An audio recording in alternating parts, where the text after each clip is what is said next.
It started on a street where no one looked up, where umbrellas moved like shadows and neon signs flickered like broken memories. Rain had fallen all afternoon, soaking the cracked sidewalks and pooling in gutters filled with yellowing leaves. Thishu. City, as always, kept moving. Cars hissing over wet asphalt, strangers brushing shoulders without a glance, the world humming on, indifferent. The air smelled of damp concrete and distant exhaust, a scent that clung to everything, heavy and familiar. You're in Tales of the Watcher, where fates are glimpsed, not told, and every step you take is seen by eyes you'll never meet.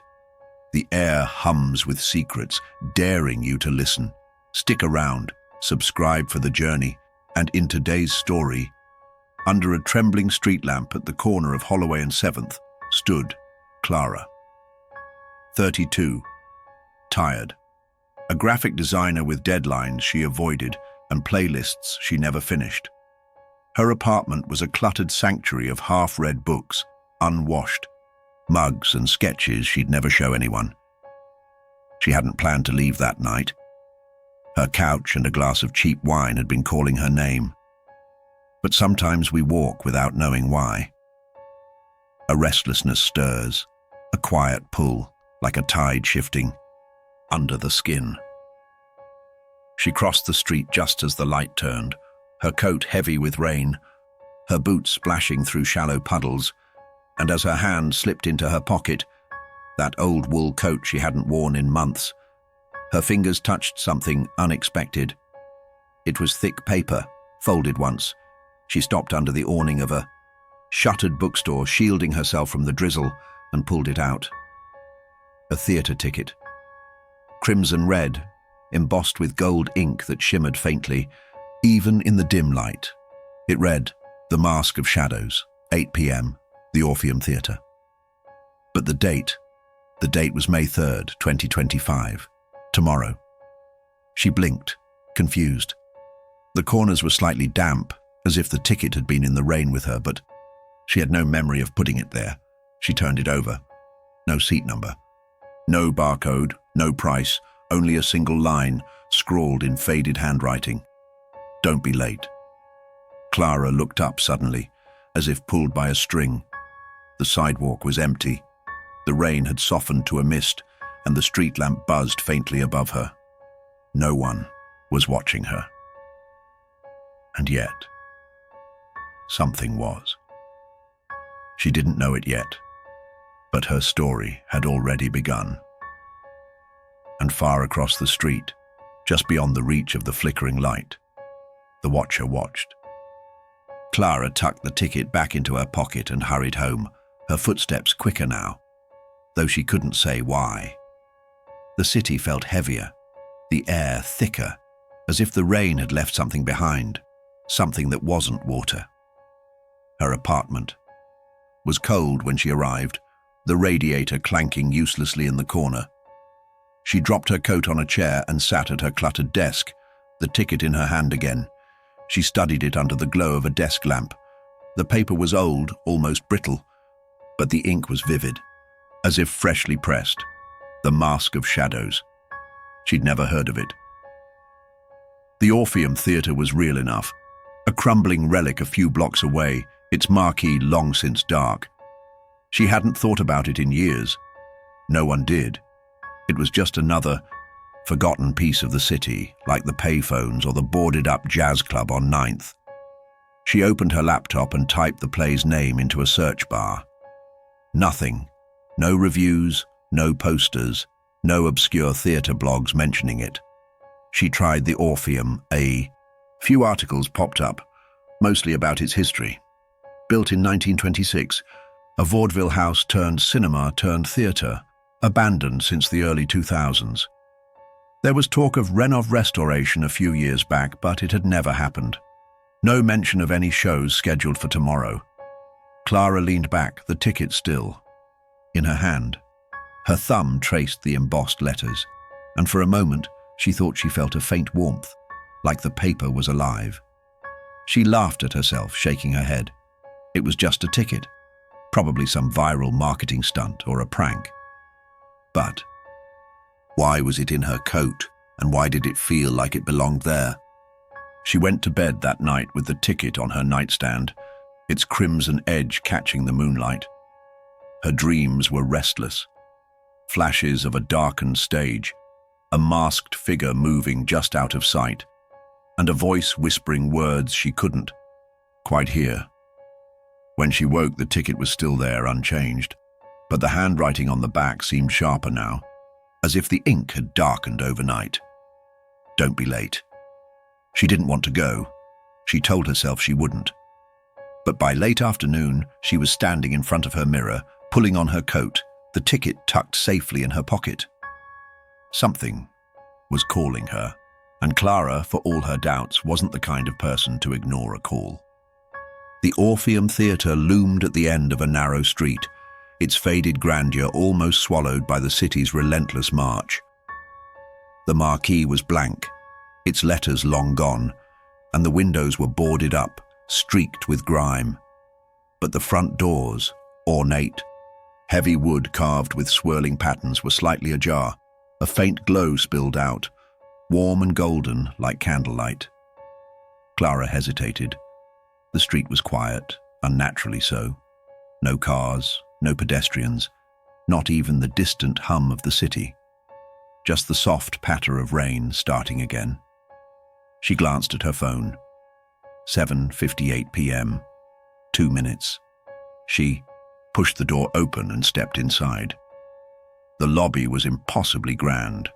Marble floors gleamed under crystal chandeliers, their light refracting in soft prisms across the walls. Velvet curtains framed a ticket booth, but no one was there.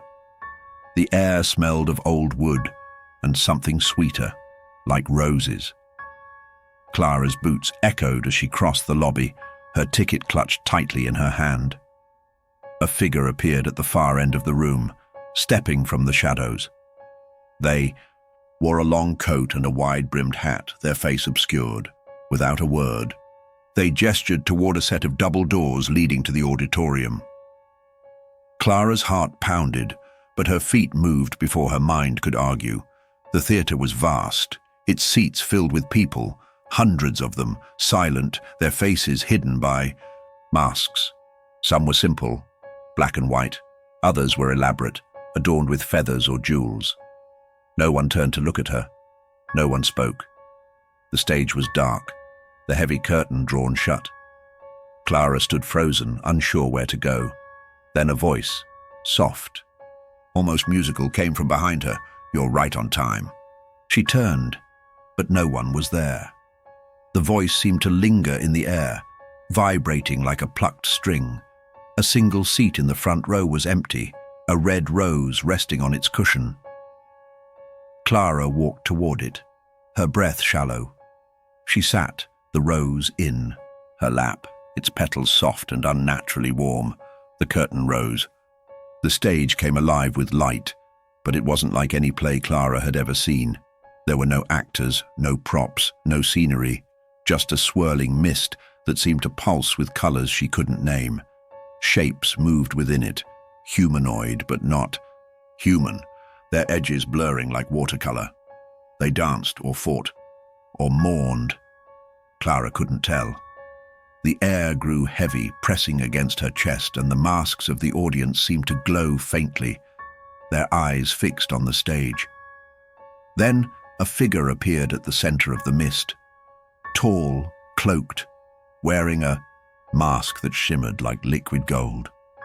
They turned, and though Clara couldn't see their face, she felt their gaze.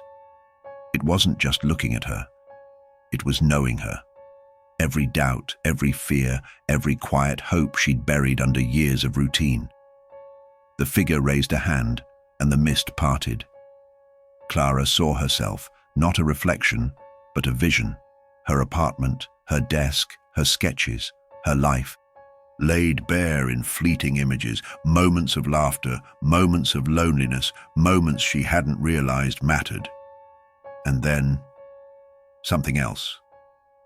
A path she hadn't taken. A version of herself she didn't recognize, standing in a place she'd never been. holding a hand she couldn't see. The figure spoke, their voice echoing inside her mind. "You'll know when you see them." The words weren't a promise or a warning. They were a fact, as certain as the rain outside. Clara's eyes burned with tears she didn't understand. The figure stepped back, the mist swallowing them, and the stage went dark. The audience was gone. The theatre was empty.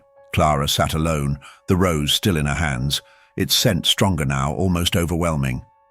Clara stumbled out of the theatre, the rain cold against her face. The street was alive again, cars, voices, the city's pulse. She looked back, but the Orpheum's doors were closed, the glow gone. The ticket was no longer in her pocket. She checked twice, then stopped, knowing it wouldn't be there. She walked home slowly, the rose tucked inside her coat. Her apartment felt different when she stepped inside, smaller, but not in a bad way, like it was waiting for her to notice it. She placed the rose in a glass of water, its petals still vibrant, and sat at her desk. For the first time in months, maybe years, Clara smiled. Not because she understood, but because something had finally reached her through the noise of her routine. The words echoed in her mind. "You'll know when you see them." They weren't about a person, or a place, or even a moment. They were about her, about the part of her that had been waiting, just like the ticket, just like the theatre. She opened her sketchbook and started drawing. Not for a client, not for a deadline. For herself. The lines flowed easily. Shapes she didn't plan but somehow knew.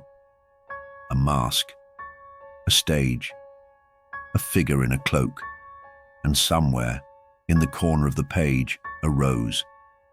Clara never spoke of the theatre to anyone, not because she was afraid they wouldn't believe her, but because some things don't ask to be explained. Some nights bend quietly, almost invisibly, into the edges of fate.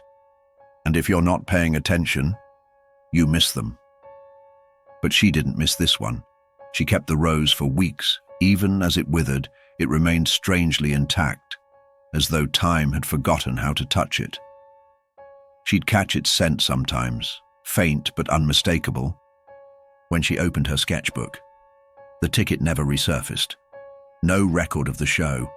No one else claimed to be there that night. She checked online, half expecting a forum post, a stray comment, something. But there was nothing. The Orpheum stayed silent, its doors locked, its windows dark. Eventually the city moved on. The posters that never existed came down in Clara's mind. People passed the theatre every day, unaware of what had once played inside. And Clara. She went on with her life. But something in her had shifted. A new silence, a different rhythm. As if she were now walking in step with a script she couldn't read, but somehow understood. She started saying yes to things she'd always avoided. Coffee with a stranger, a trip to a town she'd never heard of, a sketch she wasn't sure she could finish, and far away, not in distance, but in perspective, the watcher closed a small crimson ledger. One more page written, one more thread woven. Some invitations arrive with no sender. Some loves begin before the meeting, and some warnings are not meant to be avoided. They are meant to lead you, exactly where you were always meant to be. This was her path. And I watched. Because that's what I do. I am the watcher.